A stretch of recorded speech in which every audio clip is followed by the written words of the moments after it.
Donald Trump is panicking as his Iran fraud stunt backfires in his face. What you saw right there at the outset of this video is Tehran Square. You have tens of thousands of Iranians out there who are protesting Donald Trump and his regime, and they right there are rallying around the Iranian regime, the exact opposite result of what Donald Trump wanted. I mean, remember back in January when there were tens of thousands of pro-democracy protesters taking to the street, and Donald Trump said, "We've got your back. We will help you out." And then Donald Trump abandoned them.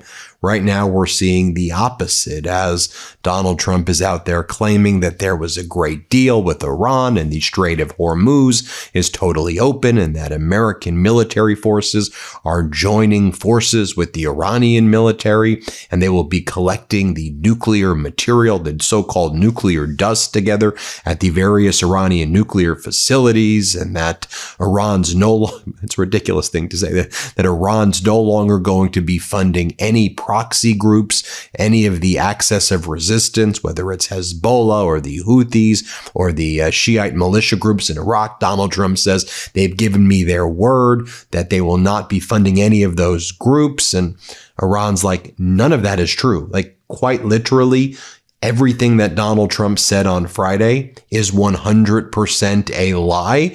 And if you just take a look at the Strait of Hormuz, you see it's under Iran's control. It's not open. There were some tankers when Donald Trump made the announcement that tried to get out of the Strait of Hormuz, but they were told by the Iranian Revolutionary Guard, nope, that's not the deal.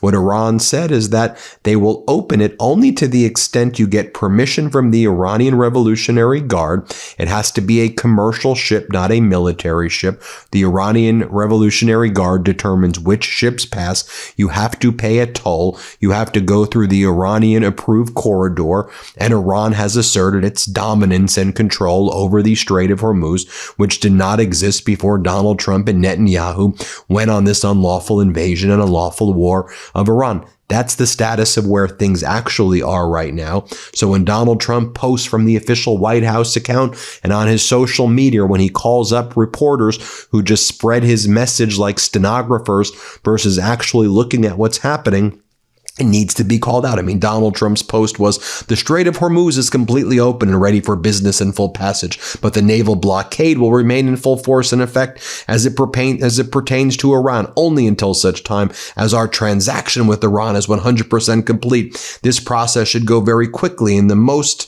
of the points are already negotiated." What? You've agreed to Iran's 10-point framework where you've basically given up everything. And when we talk about what really went down on Friday, let's call it what it was. It was market manipulation Friday, just 20 minutes before Trump's announcement that the Strait of Hormuz was open, which it was not open. Massive trades hit the market. Investors sold a combined 7,990 lots of Brent crude futures, a $760 million bet that oil would go down. These orders were much larger than anything else at the time. These traders made huge gains, more market manipulation. Now, Donald Trump was on Air Force One yesterday, ranting and raving like a lunatic.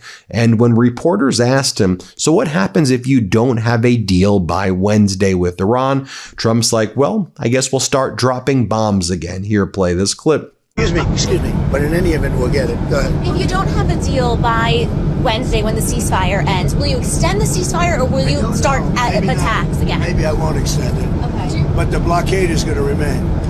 But maybe I won't extend it. So you have a blockade, and unfortunately we'll have to start dropping bombs again. Thank you very much, everybody. Thank you. I think it's going to happen. What about the UFOs, Mr. President? Then Donald Trump said regarding the uranium enrichment and blocking the uranium enrichment in Iran, Donald Trump goes, "We'll go in with Iran and we'll just take it together. That's the game plan. American troops, Iranian troops will hold hands together and we'll go collect the uranium together and we'll bring it back to the United States." Iran says it's not just false. It's laughably false that he thinks that that's something that's going to happen. Iran says our uranium is sacred. You're not touching it. We're not bringing American troops to go into the nuclear facilities. What are you talking about? Here, play this clip. Sign the agreement, then I can give you time somewhere after the signing of the agreement. And We'll will go it in involve with the US Iran. military? We'll go in with Iran, and we will take it together, and we will bring it back, 100% of it, back to the United States. If we don't do that, we will get it in a different form, in a much more unfriendly form. And that But in any event, we'll get it. unfriendly But in form, any would that event, involve war? excuse me. But in any event, we'll get it. Go ahead. If you don't have it. Then Donald Trump is asked again, well, what do you mean that you're just going to take the dust from Iran? Play this clip. Power that we have. So you said that the U.S. was going to take the nuclear dust from Iran. Yeah, we didn't What's make the a deal. time? What's the timeline on Well, that? How I'm gonna long give will you that Do you want me take? to give you the time and date and everything Is else? it like you've been If negotiated we how long that obviously, I'm not process going to will give go you the on? time, other than if we sign the agreement, then I can give you time somewhere after the signing of the agreement. And We'll will go it in involve with the US Iran. military?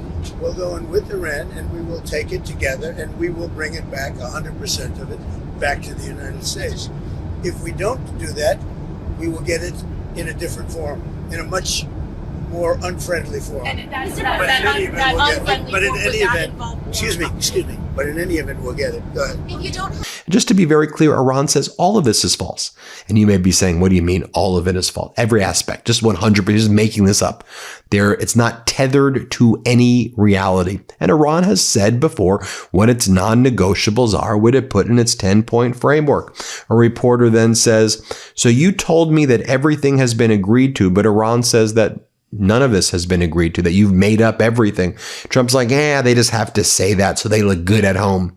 And it's all projection and confession because this is what Donald Trump's doing to manipulate the markets. Here, play this clip. You told me on the phone earlier that everything has been agreed to. You told me earlier that everything has been agreed to. Iran was saying something different. So what has been worked out in that time? I What? say something different because, they have people that they have to cater to also. I really don't. I'm just doing the thing that's right. I'm just saying it like it is. And we have a situation, I think, that is going to be very beneficial. And the main thing is that Iran will not have a nuclear weapon. You cannot let Iran have a nuclear weapon, and that supersedes everything else. Then a reporter says, are there going to be any restrictions and tolls in the strait by Iran? Trump's like, no, they've agreed, no tolls, no restrictions. All ships can pass through the Strait of Hormuz. Quite literally the opposite of true. Like, you couldn't be more false from what Iran's saying. Here, play this clip. I don't think we'll have to. Sir, in the strait, are there going to be restrictions and tolls managed by Iran for ships and vessels Nope. passing through? No way. No None way. at all? Nope. No restrictions? Talk to me, Mr. President. Restrictions, yeah, there'll be restrictions. You can't do the tolls. No, they're not going to be tolls. I'm FISA, Mr. President. Anna Paul Luna. And why? He said it. How do we know? I mean, you could be saying, well, Ben, why are you believing Iran? First off, Donald Trump lies about everything. But then still, it's a good point to say, why would I believe? I don't believe Iran. I don't. I believe what's happening in the Strait of Hormuz right now. If the ships were leaving through the Strait of Hormuz, if they were able to leave and there was no tolls and it was actually happening, I would say it's actually happening. But that's not.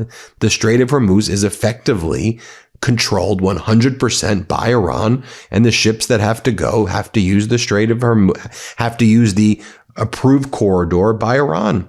More reporters asking him about, what do you mean that they're turning over nuclear dust? Play this clip. So you guys, when you say that Iran has agreed to turn over their nuclear dust, what does that mean? Are they destroying their nuclear material? They're turning it over. Can you walk us through what that process looks like, sir? We're taking it. Very simple. Going We're in? taking it. Yeah. Does With that mean- Iran. We're going in with Iran. Does that mean U.S. We're is taking on the it. ground to get that? I don't call it boots on the ground. We'll take it after the agreement is signed. There's a big difference. Before and after. BC. It's before and after. Sir, in the strait, are there going to be After restrictions? the agreement is signed, it's a lot different than before. We would have taken it. If we didn't have an agreement, we would take it. But I don't think we'll have to. Sir, in the Then a reporter asked Donald Trump, is Lebanon part of the deal with Iran? And Trump's like, no, maybe psychologically it is. Here, play this clip. Exceptions. Did the ceasefire in Lebanon need to happen for you to get to a deal with Iran? It's not really tied, but you could say maybe psychologically tied, but we're going to help Lebanon become a country again. It's been a long time for them. They've gone through a lot, and we're going to help them be a country again. What do you mean psychologically? It's a part of the deal. Within Lebanon, Hezbollah is part of what Iran calls the axis of resistance. And it is inextricably intertwined into whatever the ultimate outcome is. That's one of the 10 points of the 10-point framework. But anyway, Donald Trump lies about everything. While Donald Trump wants us all to be distracted by his ridiculous statements, pay attention to what also happened last night, though. 2 days after saying the U.S. would never renew sanction waivers on Russia or Iranian oil, Treasury Secretary Bessent quietly extended a license allowing Russian oil transactions for another month not to have sanctions. Let me repeat that. 2 days after saying the U.S. would not renew sanctions waivers on Russian or Iranian oil, Bessent's Treasury quietly extended the license, allowing Russian oil transactions for another month. You can see right here the general license allowing Russia to sell its previously sanctioned oil. By the way, previously, Treasury Secretary Bessent did that to Lukashenko. Lukashenko is the president of Belarus, a Putin bootlicker, a Putin sycophant right there. And you can see the removal of sanctions from Belarusian banks and sanctioned banks. Lukashenko signed a document about Belarus joining the Board of Peace back in January of 2026. Why am I bringing that up right now? Because you know how Donald Trump is like, these other countries are laughing at us. They're laughing at us. They think we're strong. Okay, Lukashenko and Putin are laughing in your face as you remove these sanctions against them. Okay, Lukashenko just gave an interview to RT, to Russia's propaganda network. And here's what he said about Donald Trump. He said, if the U.S. can't even stop Iran, you think they'll be able to stop Russia and China or any other country? This is Lukashenko literally laughing in Donald Trump's face while Donald Trump removes oil sanctions against Belarus, against Russia. Banking sanctions are removed against Belarus and Russia. And then they're mocking Donald Trump. This was from an interview that just took place. Let's play it. But despite some foolishness and some impulsiveness, Trump did a lot for this. Trump showed the whole world that your United States of America is not all-powerful. Нет a superpower. By its power, it is a superpower, but not a superforce. Everyone has understood this, and America's main enemy is China. If the Americans couldn't handle Iran, as I've said long ago, then they should not mess with China. They will never be able to deal with that kind of power. The US leadership understood that they are a superpower, but not a superforce. This understanding gives hope that once the Americans realize this, they will have to consider not only China and Russia. Russia is such a vast territory that they won't achieve anything with missiles. The missiles will run out faster than the territory of Russia. Iran has shown this too. I'm not even talking about the consequences. The Middle East, the global economy, and so on, they've suffered from this reckless adventure in Iran. I'm not going to discuss that. The facts are clear. They've shown that you Americans need to stop and understand that beyond US interests, Greenland, Cuba, Venezuela, Nicaragua, the Panama Canal, and other parts of the Western Hemisphere, there are countries with their own interests, even within your hemisphere. But Trump has done a lot. Bad things, as we understand, and you do too. But he's also revealed the true face of the United States and its capabilities to the world. They are not limitless. This situation may lead to Americans being forced to consider other interests, which means that a bright future isn't far off. And then finally, let me share with you what Professor Morandi says. He's an Iranian professor who travels with the Iranian negotiating team. This guy is in the inner circle of the Iran negotiating team. He's there for their internal deliberations. And just so you're clear, like what the Iranians are thinking about what Donald Trump is doing, here's the perspective from Iran. Let's play it. I think that there's a significant chance that Trump is, of course, making up all this stuff, which he is, that Iran agreed to this, Iran agreed to that, which is all nonsense.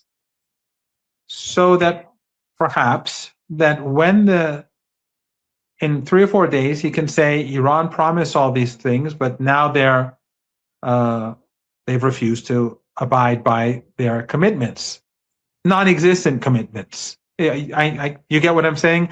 So he's saying that the Iranians have agreed to A, B, C, D, E, and F. And then in 2-3 days, he said they promised all these things, which they didn't, but they're not doing them. So what happens next? A military assault. I think that the chances for a renewed U.S. war against Iran are actually quite high. And I think that the language used by Trump, and I may be completely wrong, because Trump says lots of nonsense. And he's constantly contradicting himself. He's constantly making things up. He says something 1 hour and then something completely different the next hour. And I've said repeatedly to people, I do try never to interpret Trump because I can't. I just don't know what goes on in his head. Probably pretty smart. But if one was to conclude that there is something behind these texts, it could just be another string of like crazy texts, crazy tweets, or truth social posts. But if it isn't, if they are, let's say for once we take him, say that he has some real strategy lying behind this, I would say that he's trying to make it seem like Iran agreed to something so that later on he can say that Iran refrained from carrying out what it promised to do, thus justifying another war. There you have it, folks. I gave you what Trump's saying. I gave you what the Iranians saying. I gave you what Lukashenko's saying. I'm going to do a video in a little bit about what Europe, what Asia, what Gulf states are saying, so you have a full picture. And then decide for yourself. But let's focus on the objective facts. I don't trust what Iran's saying. I trust my eyes and ears and what I'm seeing in the Strait of Hormuz. If that lines up with what Iran's saying, so be it. If that lines up with what Trump's saying, so be it. But it ain't lining up with Trump. And then there's also just common sense. American soldiers aren't going into Iran and collecting nuclear material with Iranian soldiers. Like, what world? What are you talking about? What does it even mean? It's not happening. Hit subscribe. Let's get to 7 million subscribers. Thanks for watching. Want to stay plugged in? Become a subscriber to our Substack at MeidasPlus.com. You'll get daily recaps from Ron Filipkowski, ad-free episodes of our podcast, and more exclusive content only available at MeidasPlus.com.